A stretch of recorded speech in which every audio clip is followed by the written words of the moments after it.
Ano ka ba naman? Bakit nandito ka? Gusto naman na ako, no?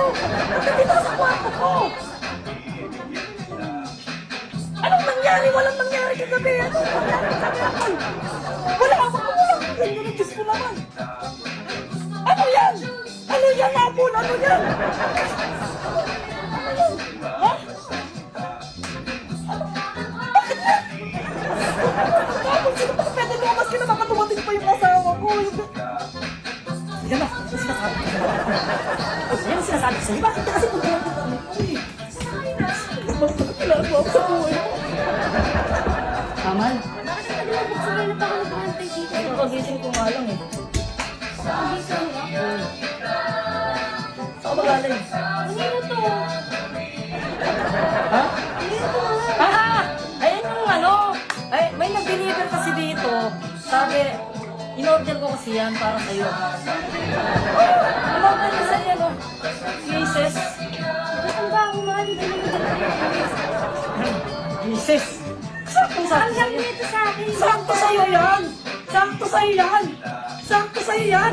Ano kasi ba? Ang hirap magtulad.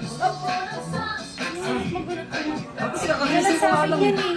Sa'yo yan. Binili ko yan. Hindi mo ba na-appreciate in-order ko sa'yo? Sabi ganito. Bakit yung siyempre sa akin? Hindi! Hindi sa ano! Sige na! Sukatin mo na lang muna yan kasi para... Ano? Yan. Sukatin mo! Kasang-kasya sa'yo yan, man! Kasang-kasya sa'yo yan! Kasya yan! Oh, kasya! Ako! Oo, dinang kita ako! Oo, dinang kita ako! Ano? Bakit? Tapos ka na? Hindi ka siya? Talaga kasha. Ano kaya yun? Sayang pa naman yung ano.